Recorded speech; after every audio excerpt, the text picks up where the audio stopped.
Afternoon my dear. तो आप लोग बताइए कि कल क्या पढ़े थे? इटली का एकीकरण। और उसमें हम बताए थे कि इटली के एकीकरण में 3 व्यक्ति का महत्वपूर्ण योगदान है। नहीं, किसका किसका? मैजनी, कॉन्टकाबूर और गेरिबाल्दी। अर्थात मैं एक बार फिर से जानकारी दे दूं आप लोगों को कि 10th एसएसटी हम पढ़ा रहे हैं अभी, जिसमें से हिस्ट्री को शुरू किए हैं। हिस्ट्री का पहला इकाई का बहुत सारे पॉइंट पढ़ा चुके हैं और शेष पॉइंट जो है उसको हम पढ़ाने के लिए जा रहे हैं। और आज का पॉइंट होगा, वैसे कल ही शुरू किए थे, कि इटली का एकीकरण। और इटली के एकीकरण और मैंने संक्षेप रूप से कल बताए थे, वही अभी पूछ रहे थे बच्चे से। तो मैंने कल बताया था कि इटली के एकीकरण में 3 व्यक्ति का योगदान है। सबसे पहले मैजनी, उसके बाद कॉन्टकाबूर और उसके बाद गेरिबाल्दी। आज इन्हीं तीनों का योगदान भी पढ़ेंगे। तो आप लोग भी मेरे साथ साथ कॉपी के बीच में लिखिए, इटली के एकीकरण में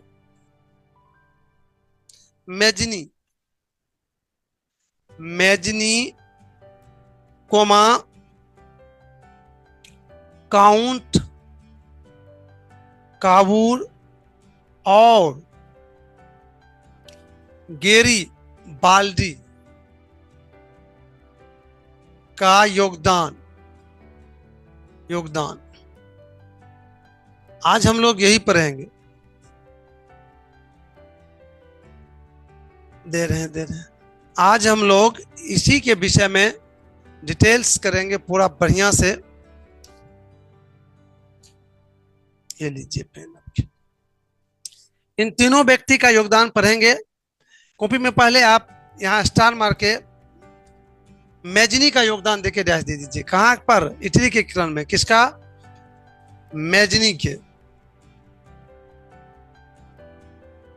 मैजनी का योगदान ये लिख के, और आप लोग 3-4 मिनट बिल्कुल ही शांत हो जाइए। 3-4 मिनट में कुछ बताने जा रहा हूं आप लोग को। बिल्कुल शांत होकर आप लोग सुनिए हम क्या बताने जा रहे हैं। मैं बता दूं आप लोगों को सबसे पहले कि यह इटली यूरोप महादेश का एक महत्वपूर्ण देश का नाम है। जी, इटली क्या है?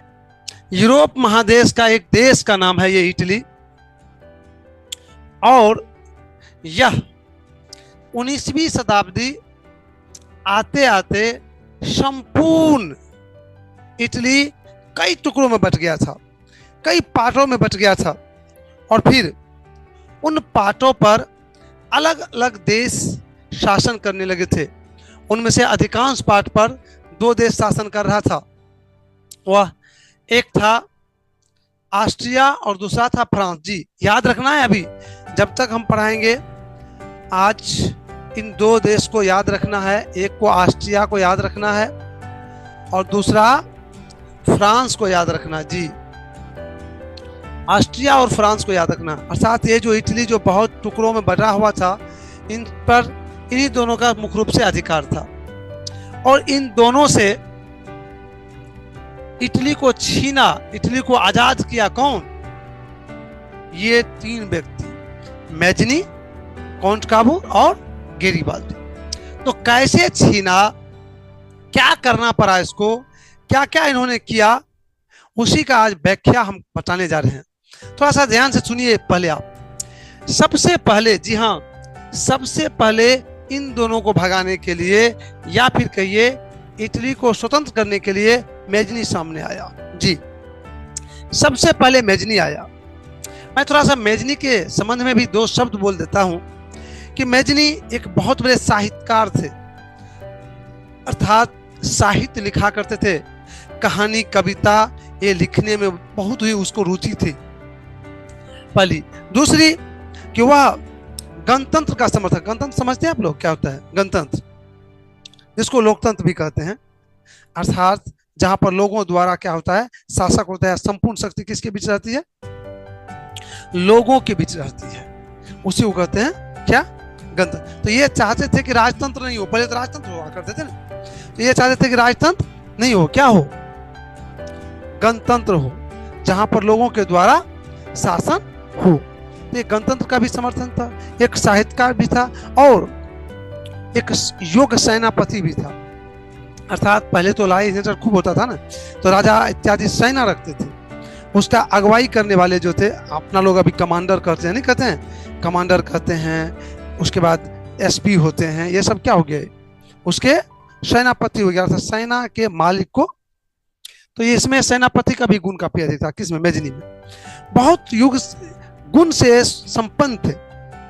अतः इन्होंने बिखरे हुए इटली को देखकर इसको रहा नहीं गया और इटली को एक करने के लिए इन्होंने एक विशेष योजना बनाया। माय डियर, बिल्कुल ध्यान से सुनिए, एक प्लान बनाया और उस प्लान के तहत इन्होंने 2 संगठन बनाया। वो देख लीजिए कौन कौन संगठन। सबसे पहले इन्होंने 1831 में, जी 1831 ईस्वी में इन्होंने यंग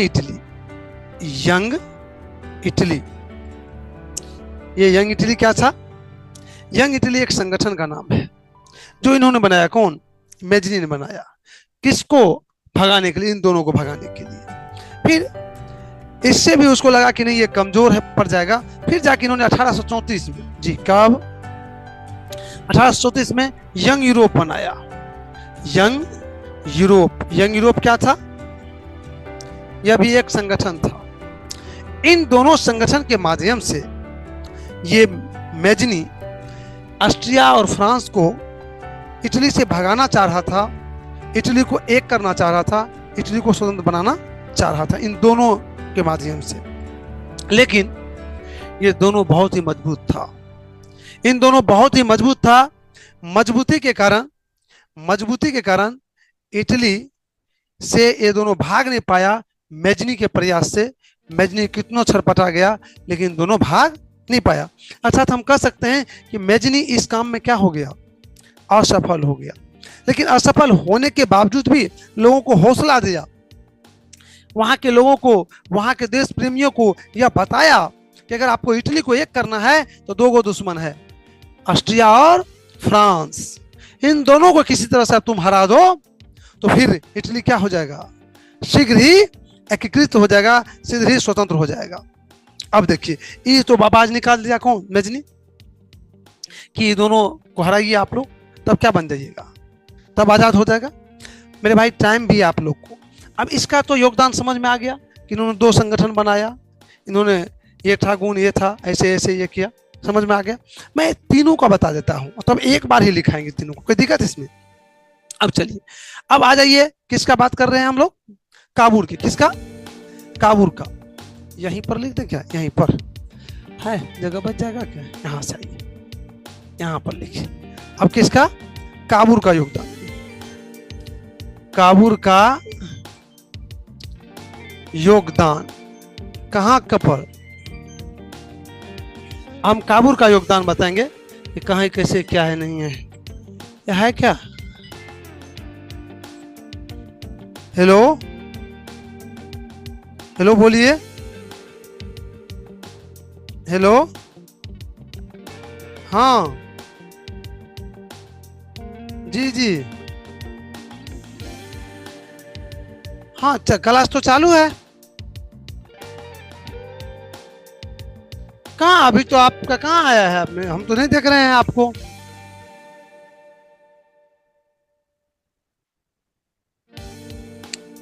अरे माय डियर, तो आप हमसे मिलते आईडी पासवर्ड लिए थे आप, तब कैसे, अभी तो पढ़ा रहे हैं, शाम में बात कीजिएगा तब सब कुछ देंगे आपको, ठीक।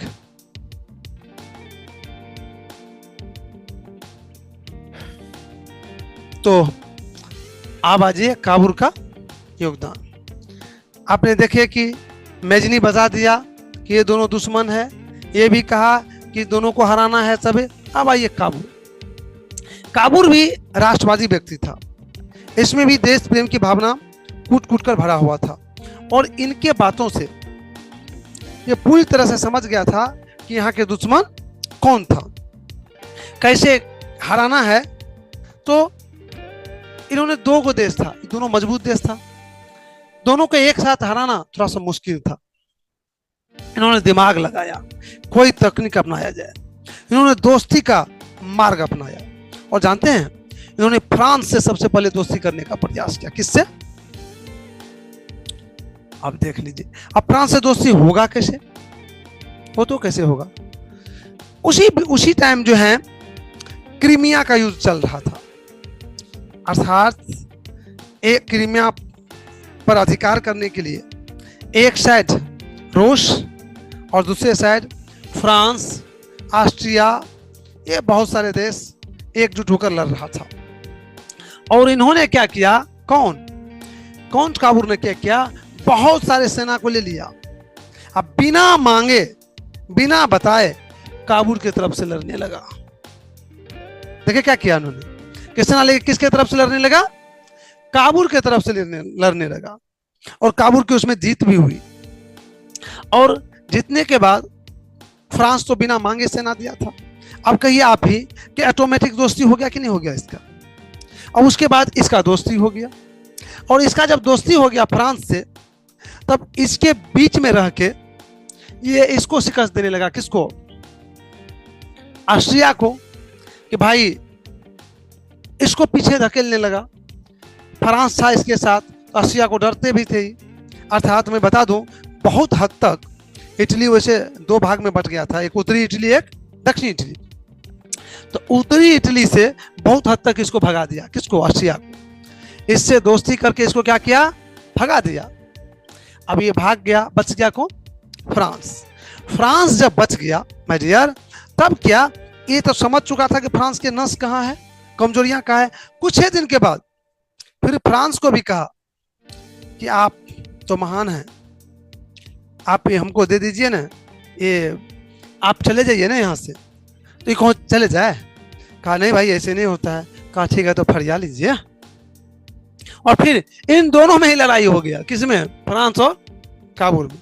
इसका ताकत तो समझ चुका था, अर्थात इसको भी मजबूर कर दिया ये पीछे हटने के लिए। मैं बता दूं, उत्तरी इटली, जी उत्तरी इटली, वो लगभग ये क्या किया अकेले, उत्तरी इटली को लगभग काबुल क्या किया, स्वतंत्र कर लिया, लगभग एक कर लिया। अब बच गया कौन? दक्षिणी इटली। अब चलिए यहां तक इस कहानी को रहने देते हैं। आपने ये देखे कि जगाया, ये खोचारा कौन, ये आग को जगाया, दिखाया कि भाई लुती किधर है, ये तुरंत हमला किया है उत्तरी इटली में। अब चलिए दक्षिणी इटली। दक्षिणी इटली में माय डियर ये है कौन? गेरिबाल्दी। अब गेरिबाल्दी क्या है वो सुन लेते हैं। ये दक्षिणी इटली की बात करता हूं मैं, दक्षिणी इटली, ये गेरिबाल्दी दक्षिणी इटली में हमला किया है, प्रयास किया है। गेरिबाल्दी पहले जान लीजिए क्या है। गेरिबाल्दी नाव चलाते थे, एक नाविक थे, लेकिन देश प्रेम की भावना उसमें कूट कूट कर भरा हुआ था। अतः उन्होंने जो देखा कि ये सब इधर उधर हो रहा है, तो इसको रहा नहीं गया, और इन्होंने भी इस एकीकरण के काम में कूद गया। और इसको तलवार चलाने का भी बहुत शौक था, बहुत तकनीक था इसके पास। इन्होंने जितना भी दोस्त मित्र था, कर्मचारी सा था, सबको मिलाकर एक हथियारधारी सेना गठन किया, बिल्कुल हथियार वाला। और उस सेना के बल पर इन्होंने दक्षिण इटली को मार काट दंगा फसाद करते हुए आगे बढ़ रहा था। और इसके डरे से कुछ बकसता नहीं था, डरता नहीं था। जो आया काट दो, पकड़ के पीस बना दो। तो ऑटोमेटिक ये छोड़का मगर तो पहले भाग जाता था। अब देखिए लगभग दक्षिण इटली भी क्या हो गया? स्वतंत्र हो गया, एकीकृत हो गया। उत्तरी इटली भी लगभग हो गया, लेकिन बीच में एक बाधा था, वो सुन लीजिए कौन था। इन दोनों के बीच में एक रोम पड़ता है। कौन? रोम, वेनिसिया, जी ये दो गो क्षेत्र पड़ता है। मेन जगह है इसका रोम और वेनेसिया। ये दोनों के बीच में, उत्तरी दक्षिण बीच में ये था। अब देखिए इस पर चढ़ाई करने के लिए, ये भी इधर से जा रहा है। कौन? ये तो कोई बातें नहीं, तो बोलिए बेचारा छोड़ दिया। ये भी जा रहा है इधर से। कौन? काबुल भी। चलिए अब ये दोनों पहुंच गया कहां? अपने में लड़ने के लिए, दोनों पर अधिकार करने के लिए। अब इस दोनों पर जब अधिकार करने के लिए बनाया, इस पर प्लान जब बनाया, तो इसी क्रम में देखा कि भाई दोनों का उद्देश्य तो एक ही है, तो हम लोग आपस में क्यों लड़ेंगे।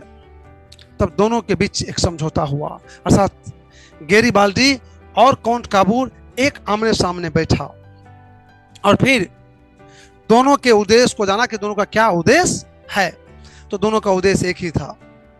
अब सवाल उठा कि जो एकीकृत अब हो गया, अगर दोनों एक हो गया तो समझिए इटली क्या हो गया, का एकीकरण लगभग हो गया। तो अब गेरिबाल्डी अपना उदारता दिखाया।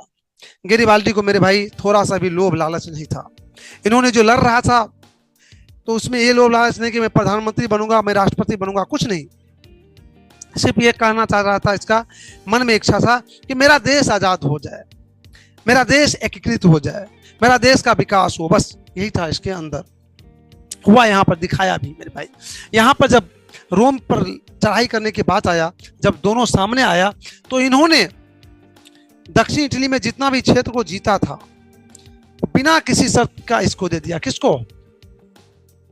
काउंट काबूर को दे दिया। काउंट काबूर को दे दिया तो इसको ऑफर भी दिया गेरिबाल्डी को इन्होंने कि श्रीमान अब तो सरकार इत्यादि बनेगी, आप कौन सा पोस्ट लेंगे बता दीजिए, शहर से आपको पोस्ट दिया जाएगा। लेकिन उन्होंने कोई पोस्ट नहीं लिया, कोई मंत्री नहीं बना, कोई पोस्ट नहीं लिया और फिर से चल गया कहां, जहां जो काम करता था वही काम करने के लिए पुनः वापस चल गया। और इसी के साथ मेरे भाई, वैसे मैं बीच में एक कहानी बता दूं कि 1862 ईस्वी में ही ये बेचारा मर गया। कौन? काउंट काबूर। लेकिन आगे काम चलता रहा। विक्टर एमेनुअल था जो काउंट काबूर को प्रधानमंत्री बनाया था। तो विक्टर एमेनुअल जो है ना, उसके नेतृत्व में चूंकि ये भी तो हटिए गया, विक्टर एमेनुअल इसका मेन व्यक्ति था। विक्टर एमेनुअल, उन्हीं के प्रयास से 1871 ईस्वी में, कितना ईस्वी में याद रखना है आपको, 1871 ईस्वी में इटली का क्या हो गया, एकीकरण काम पूरा हो गया। देखिए तीनों व्यक्ति का। तो परीक्षा में कैसे पूछा जाता है, परीक्षा में कभी ये नहीं बताएगा, पूछेगा आपको कि इटली का एकीकरण बताइए। वो पूछेगा कि इटली के एकीकरण में मेजनी का योगदान बताइए, या काउंट काबूर का योगदान बताइए, या गेरिबाल्डी का योगदान बताइए, या ऐसे घुमा कैसे पूछ देगा कि इटली के इटली छोड़ देगा, क्या कि मेजनी के कार्य बताइए। तो मेजनी के कार्य तो आपको जो पढ़े सिलेबस वही ना, यही कार्य, इसी का वर्णन करें। देखिए बिल्कुल कितना ईजी है। इसमें से लगभग देखते हैं कि कभी न कभी कोनो पाली में क्वेश्चन पूछबे करता है, चाहे इसका पूछे, उसका पूछे, उसका पूछे। 4 गो है, मेजनी, काउंट काबूर, गेरिबाल्डी, आगे पढ़ाएंगे जर्मनी, उसमें बिस्मार्क है। 4 गो व्यक्ति, चारों व्यक्ति में से देखते हैं किसी न किसी एगो का पूछता है। बिल्कुल सबसे इजी जबकि, क्या इसको समझ गए आप लोग बढ़िया से? तो नोट कीजिएगा, बिल्कुल ब्रेन से नोट करना शुरू कीजिए। तो चलिए 1 नंबर में लिखिए मेजनी का योगदान। मेजनी का योगदान लिखिए, लिखिए मेजनी। मेजनी एक महान साहित्यकार, मेजनी एक महान साहित्यकार,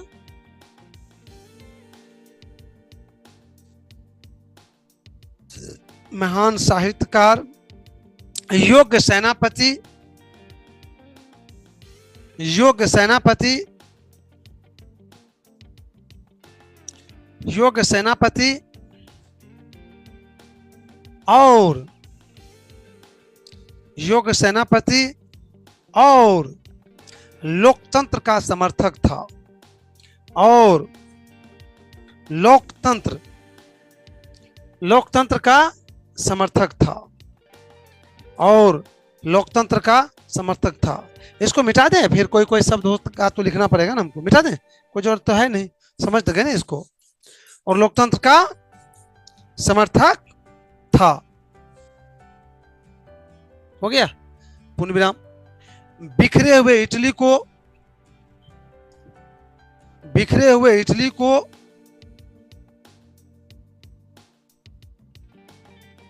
एक करने के लिए,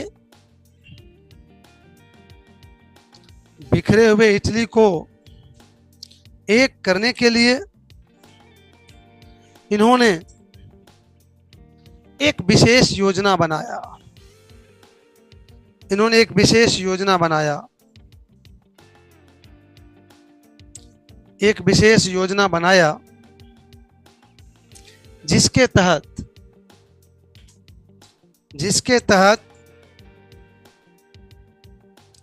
1831 ईस्वी में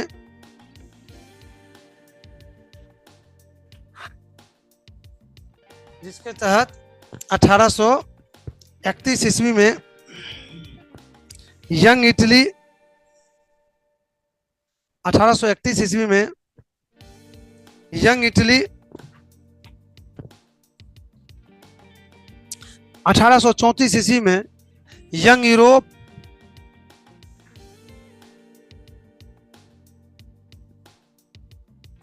1834 ईस्वी में यंग यूरोप नामक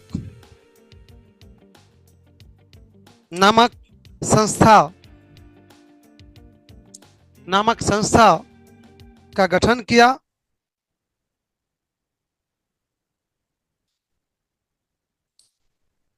लेकिन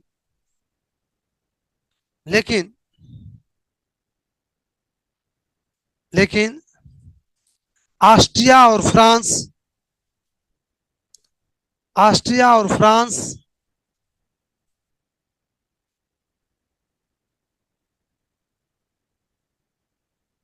इसे आगे बढ़ने नहीं दिया।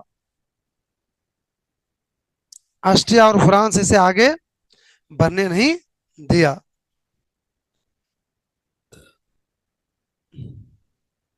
और यह इटली को एक करने में असफल हो गया। और यह इटली को एक करने में असफल हो गया। और यह इटली को एक करने में असफल हो गया।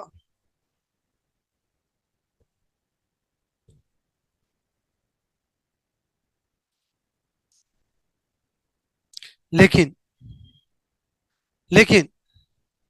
राष्ट्रवादी भावना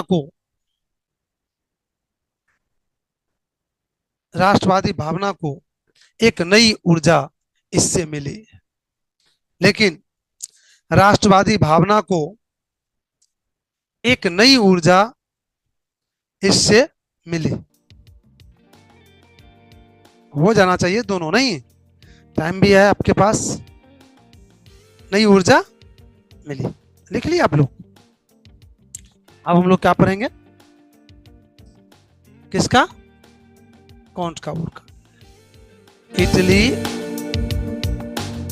के एकीकरण में काउंट काबूर का योगदान। जी, आप लोग भी लिख लीजिए अपने कॉपी के बीच में।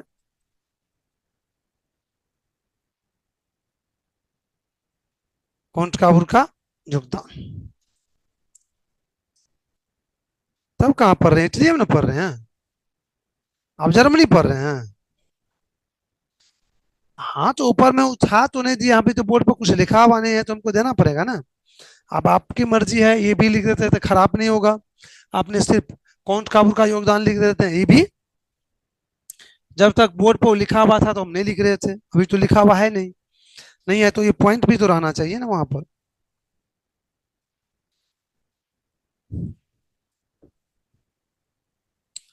मैंने अभी भी बताया था नहीं कि इन्होंने, कॉन्ट काबूर ने क्या किया, किस नीति का उपयोग किया था? दोस्ती का। इन्होंने ऑस्ट्रिया और फ्रांस को इटली से भगाने के लिए दोस्ती का रास्ता अपनाया। और इस क्रम में पहले किससे दोस्ती किया? फ्रांस से। ऑस्ट्रिया को पीछे धकेला, फिर फ्रांस को भी पीछे धकेलने के लिए या पीछे जाने के लिए मजबूर कर दिया। इस तरह से उत्तरी इटली पर इन्होंने शीघ्र क्या किया? अधिकार कर लिया। या उत्तरी इटली पर से सब विदेशी को उन्होंने शीघ्र ही भगा दिया। चलिए लिखिए। यह एक महान राष्ट्रवादी व्यक्ति थे।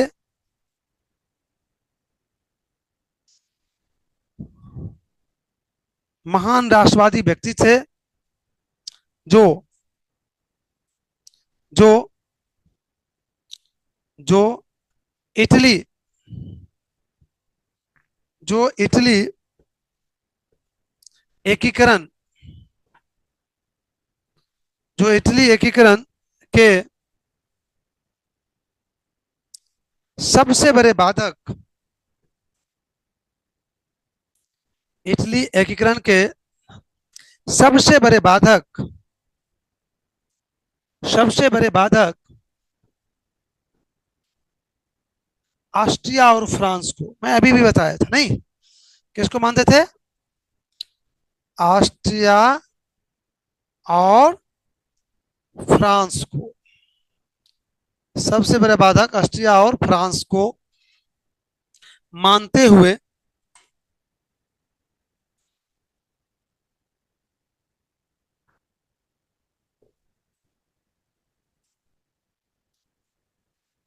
दोस्ती दोस्ती के द्वारा दोस्ती के द्वारा इटली को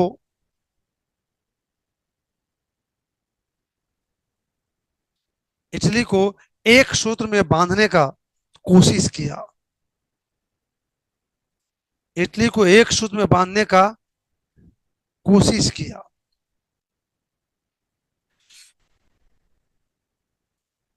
इस क्रम में इस क्रम में इस क्रम में सबसे पहले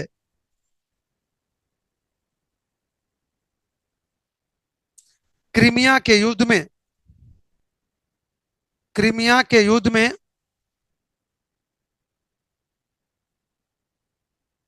क्रीमिया के युद्ध में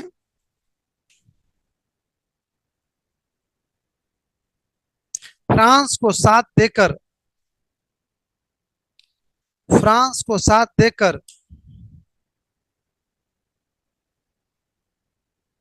देकर फ्रांस से दोस्ती का फ्रांस से दोस्ती का माहौल बनाया।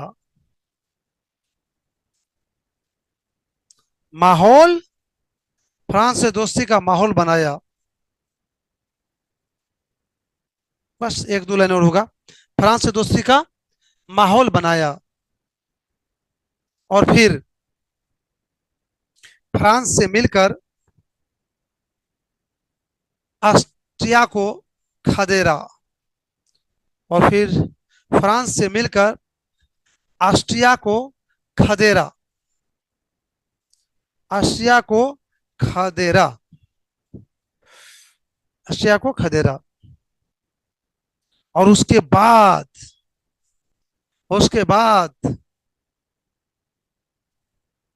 फ्रांस को भी पीछे हटने के लिए मजबूर कर दिया। और उसके बाद फ्रांस को भी पीछे हटने के लिए मजबूर कर दिया। उसके बाद फ्रांस को भी पीछे हटने के लिए मजबूर कर दिया। इस तरह से कुछ ही दिनों के अंदर इस तरह से कुछ ही दिनों के अंदर कुछ ही दिनों के अंदर उत्तरी इटली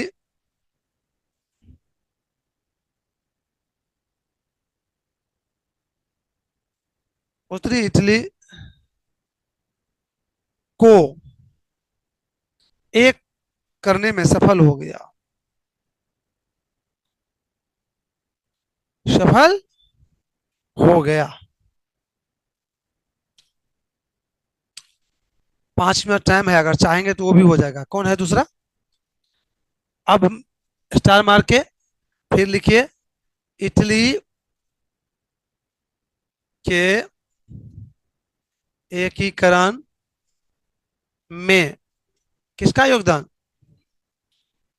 गेरी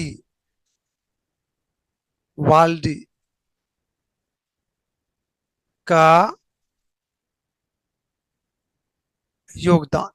जी, गेरिबाल्डी का योगदान। तो मैंने बताया था अभी, गेरिबाल्डी पेशे से एक नाविक थे, और इन्होंने दक्षिणी इटली को एक करने के लिए अपने मित्रों के सहयोग से एक हथियारधारी लड़का एक हथियारधारी सेना गठन किया, और जिसके बल पर कुछ ही दिनों में दक्षिणी इटली को इन्होंने एक कर लिया। इसी क्रम में कॉन्ट काबूर से इसकी मुलाकात होती है, और अपना जीते हुए क्षेत्र बिना शर्त के किसको दे दिया? कॉन्ट काबूर को दे दिया। इसी के साथ इटली के एकीकरण का रास्ता बिल्कुल साफ हो गया। लिखिए, देखिए गेरिबाल्डी पेशा से, मेरे भाई एक चीज और देखिएगा, तो देखिए यहाँ पर एक होता है पैसा, ये पैसा मतलब हुआ रुपया पैसा, ये पैसा नहीं खून, पेशा, ये ये पैसा का मतलब होता है आपका धंधा। हम जो जीवन यापन करने के लिए अपनी आवश्यकता को पूरा करने जो कोई काम करते हैं ना, वो क्या हो गया? पेशा। तो ये लिखिएगा, पेशा से। गेरिबाल्डी पेशा से नाविक थे, नाविक थे,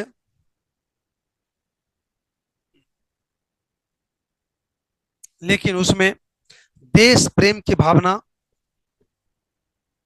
लेकिन उसमें देश प्रेम की भावना कूट कूट कर उसमें देश प्रेम की भावना कूट कूट कर भरा हुआ था।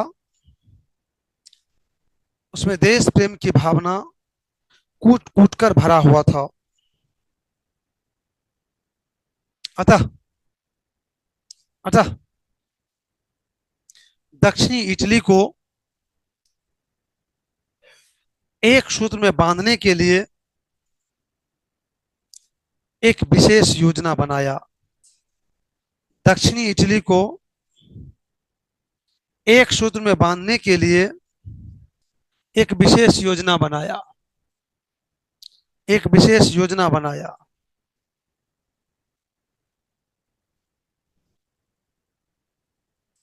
एक विशेष योजना बनाया जिसमें इसे सफलता मिली, जिसमें इसे सफलता मिली, जिसमें इसे सफलता मिली, सफलता मिली। और शीघ्र ही दक्षिणी इटली को एक सूत्र में बांधते हुए आगे बढ़ा।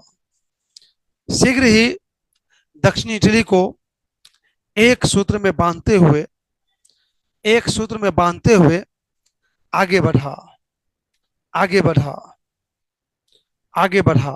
बस 2 लाइन और होगा। आगे बढ़ा, आगे बढ़ा। इस क्रम में किससे मुलाकात होता है? कॉन्ट काबूर से। इस क्रम में कॉन्ट काबूर से इसकी मुलाकात हुई। इस क्रम में कॉन्ट काबूर से इसकी मुलाकात हुई। इस क्रम में कॉन्ट काबूर से इसकी मुलाकात हुई। और जीते हुए क्षेत्र और जीते हुए क्षेत्र बिना किसी शर्त के, और जीते हुए क्षेत्र बिना किसी शर्त के, बिना किसी शर्त के काबूल को दे दिया। बिना किसी शर्त के काबूल को दे दिया, काबूल को दे दिया, काबूल को दे दिया। इसी के साथ इसी के साथ इसी के साथ इटली का एकीकरण, इटली के लगाइएगा, इटली के एकीकरण, इटली के एकीकरण का मार्ग, इटली के एकीकरण का मार्ग साफ हो गया। इसी के साथ इटली के एकीकरण का मार्ग साफ हो गया। इटली के एकीकरण का मार्ग साफ हो गया। समझ गए? तो चलिए, हमने आज इटली के एकीकरण में जो 3 व्यक्ति का योगदान था उसको मैंने आज समझाया भी, लिखाया भी। शायद दिक्कत नहीं है, कोई दिक्कत है आप लोग को? नहीं है?